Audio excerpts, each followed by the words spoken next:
Julio, el domingo pasado en una entrevista con Infobae, Humberto Ortega habló de la sucesión dinástica y según el jefe del ejército, en ausencia de Daniel Ortega no hay sucesión en el poder y se debería convocar a una elección. Pero 12 horas después de decir eso, estaba preso, casa por cárcel y silenciado. ¿La sucesión dinástica está en la agenda nacional o es un tema prohibido? Ese es un tema crucial para la vida nacional. Las declaraciones de Humberto son, a mi juicio, muy importantes, porque siendo él de una o de otra manera parte de la estructura del poder, siendo miembro de la familia del poder, habiendo sido el jefe del ejército, las afirmaciones que él hace realmente asestan, yo diría, un golpe estratégico a las pretensiones, por lo menos de Rosario, de garantizar, digamos, una continuidad dinástica. Nosotros ya vivimos una situación de ese tipo que quisiéramos que nunca más se vuelva a repetir. La historia de Nicaragua registra un periodo de 43 años en la que toda la nación nicaragüense, todas las instituciones del Estado, toda la vida nacional estuvo controlada por una familia. Y a veces nosotros con cierta rapidez pasamos por encima de este asunto de la dinastía. Si vemos un poco la historia política de América Latina en el siglo XX, Carlos, realmente no existe una situación similar a la que vivió el pueblo de Nicaragua. 43 años bajo la dinastía sangrienta, una familia controlándolo absolutamente todo. Ahora nos amenazan con que ese fenómeno se puede volver a repetir, y yo creo que es un asunto que tenemos que tomar muy en serio y que realmente debemos discutir y dialogar.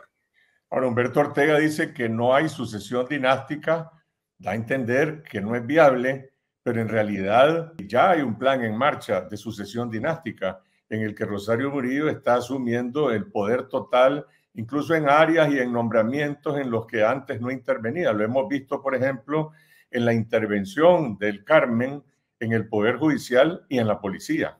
Definitivamente han cambiado muchísimas cosas en la estructura del poder de Nicaragua en los últimos años. Y una de esas modificaciones significativas relevantes ha sido el papel creciente de Rosario Murillo ganando espacio. Hay que recordar que este es un fenómeno relativamente nuevo. Hasta hace algunos años atrás, realmente quien decidía todas las cosas en Nicaragua en última instancia era Daniel Ortega. Después Daniel Ortega desertó totalmente de su responsabilidad política y Rosario Murillo comenzó efectivamente en la vida cotidiana a asumir una cuota de poder. De manera que incluso yo diría que efectivamente Rosario tiene en sus manos una cuota muy importante del poder real, que antes eso no existía, y se ha visto que efectivamente ella viene avanzando en el control de muchísimas áreas, no solamente en esas que mencionaste. Ella ha construido una estructura de soporte de político partidario construida totalmente por ella a su imagen y semejanza. Definitivamente ella tiene un plan, ya nos ha insinuado incluso también quién de la familia podría eventualmente jugar un papel relevante en esa sucesión anunciada. Sin embargo, la situación realmente es muy difícil, porque realmente para que pueda establecerse una situación de esa naturaleza, sería necesario de que esa dinastía en gestación o en desarrollo pudiese contar con una razón histórica que legitime su existencia. Y ese caso no es el actual. Tampoco estamos, digamos, frente a una situación en la cual el régimen actual ha producido fantásticos resultados económicos, sociales, que justifican, digamos, su permanencia, su continuidad en el tiempo. No tenemos absolutamente nada de eso. Entonces no hay base social, no hay resultados económicos, no hay resultados políticos relevantes, a no ser el control permanente de los órganos del terror y de la opresión y de la represión por parte del Estado. Estamos ante una dictadura de hecho que ha demolido la Constitución y se ha impuesto por la fuerza, empezando por las reelecciones fraudulentas y la eliminación de todos los espacios de contrapeso institucional en el Estado. ¿Cómo se ubica el ejército de Nicaragua como institución y los 20 generales del ejército encabezados por el general Avilés, que representan un tapón institucional en esa institución ante estos planes de sucesión dinástica? ¿Están alineados con Rosario Murillo? Antes de responder a esa pregunta, quiero precisar algo que, en mi opinión, contradice la consideración de Humberto de que no hay ninguna posibilidad de continuidad dinástica con la estructura de poder actual. Yo creo que es útil recordar un artículo que en Confidencial publicó hace algún tiempo Humansor López, en la que nos comparte unos resultados de unas investigaciones de alcance global, mundial, sobre qué pasó el día después de la muerte del tirano, de la muerte del dictador, ¿verdad? E hicieron unas investigaciones sobre casi 90 casos de situaciones en las que el dictador muere en el ejercicio del poder. Un año después, en casi el 90% de esos casos, que la estructura de poder continuó. No hubo ningún desplome, no hubo ningún derrumbe. Yo creo que sería un error pensar, como nos quiere hacer pensar Humberto, de que si mañana muere Daniel, ¿verdad? Entonces lo que viene pues es una crisis inminente, que no hay posibilidad de continuación del régimen de Rosario Murillo. Lo más probable sería pensar en que inmediatamente se van a organizar la coordinación del ejército, de la policía, de quien esté allí en el gobierno, para buscar cómo darle estabilidad y continuidad a la estructura de poder actual. De manera que no es cierto que si Daniel se muere mañana, entonces inmediatamente comenzó el caos, comenzó la crisis, se comienza a desplomar la dictadura. Y efectivamente el papel del ejército, sin lugar a dudas, va a ser importante, como ya lo fue en las funciones represivas, en las grandes protestas de abril, porque por lo menos Humberto expresamente reconoce la complicidad del ejército en el momento más crítico que tuvo que pasar la dictadura de Ortega y Murillo. Sin lugar a dudas que ellos van a jugar un papel, porque la verdad de las cosas es que ahora ellos tienen sus intereses creados. De la cúpula militar, de la cúpula policial, los intereses políticos nos deben hacer pensar con la cabeza fría, de que realmente estamos ante un riesgo de que, a pesar de un fallecimiento de Daniel Ortega, la dictadura continúe. Quiero recordar una vez una frase de Pedro Joaquín Chamorro a la muerte del tirano de Somoza García. Dice, la muerte del dictador, dice, en la historia produjo sobresaltos para atrás, ¿verdad? En vez de que la cosa se terminaba, al final de cuentas terminamos con 2 Somozas más en ese largo periodo.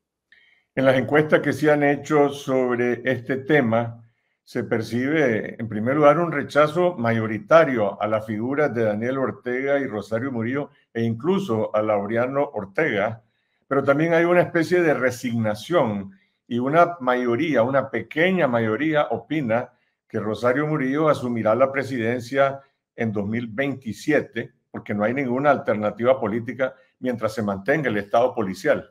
Efectivamente, yo creo que la situación no es tan sencilla, pues no podemos hacer aquí una lectura mecánica de las cosas. Lo que sí es cierto es que ninguna dictadura, ningún régimen dinástico puede sostenerse si no tiene por lo menos 3 condiciones básicas indispensables. La primera es que tiene que tener un respaldo popular. sin respaldo, sin sostenimiento popular es absolutamente difícil. Y no tenemos esa característica en la situación actual. Segundo, necesitas tener realmente el apoyo de las más importantes cúpulas del poder económico.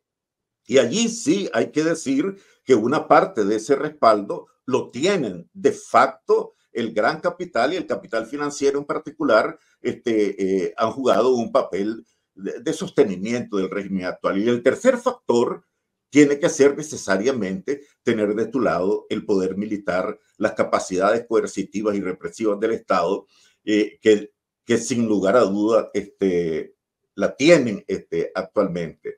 De manera que estamos en una situación bien problemática en la que las únicas posibilidades de modificar la permanencia de una estructura de poder dinástica actual y sus pretensiones de continuidad es si hay la acción, la movilización de la gente, la movilización del pueblo. La experiencia histórica demuestra que solamente cuando la gente se ha movido, cuando el pueblo se ha movido, entonces las posibilidades de que esa dictadura entre en crisis son probables. De otra manera, los riesgos de la permanencia pueden continuar allí bajo diferentes tipos y formas de arreglo. Y quisiera, para concluir, agregar una cosa que me parece a mí muy, pero muy importante, que es la posición de una de las personas más importantes en las luchas contra las dinastías en Nicaragua. Dice así: nuestro pueblo, a través de los caminos subterráneos a que obligaba el estado de sitio y la represión gubernamental, a través de la miseria, las enfermedades, la angustia y la injusticia compartida, estaba gestando en el tiempo de la unidad para luchar por la justicia, unidad para luchar por la libertad, unidad para iniciar un proceso de democratización que abra caminos a transformaciones estructurales en base a las cuales establecer un régimen de democracia política, de justicia económica y social y de efectiva independencia externa de nuestra patria. La unidad de todo el pueblo, de todos sus sectores políticos, económicos y sociales, para luchar por la democratización de Nicaragua es el mandato de nuestra historia y la exigencia apremiante de las circunstancias que vive el país. Estamos enfrentados aquí y ahora y con más posibilidades que nunca a resolver el futuro de Nicaragua entre la alternativa democrática o la dictadura. Pedro Joaquín Chamorro, yo creo que es un mensaje de gran actualidad y que deberíamos escuchar, sobre todo de aquellos que supieron realmente cómo enfrentarse a una dinastía. ¿Cómo ves el entorno internacional y particularmente el de los gobiernos latinoamericanos en esta crisis del régimen de Ortega? Hace 44 años, por ejemplo, México, Panamá, Venezuela rompieron relaciones con la dictadura de Somoza y fueron clave en su aislamiento. Hoy, esta dictadura de Ortega, que es denunciada como una dictadura oprobiosa, tiene apoyo de Venezuela, de Cuba, de Honduras, de Bolivia, y ha tenido la complacencia de México. ¿Por qué?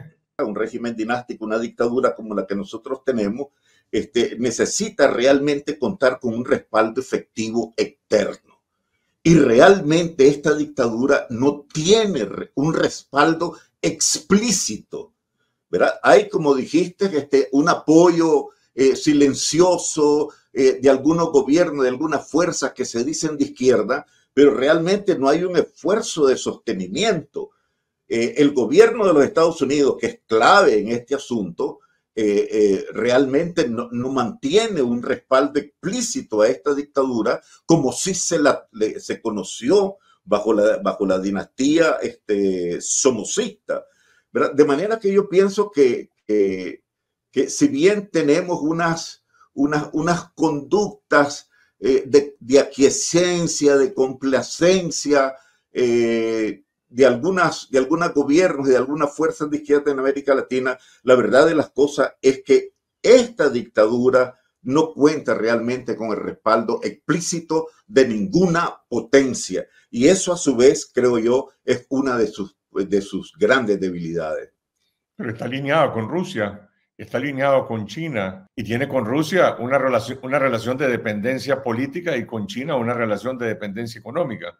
Pero acuérdate que estamos en este lado del hemisferio, ¿verdad? Estamos aquí en el traspatio de la hegemonía norteamericana.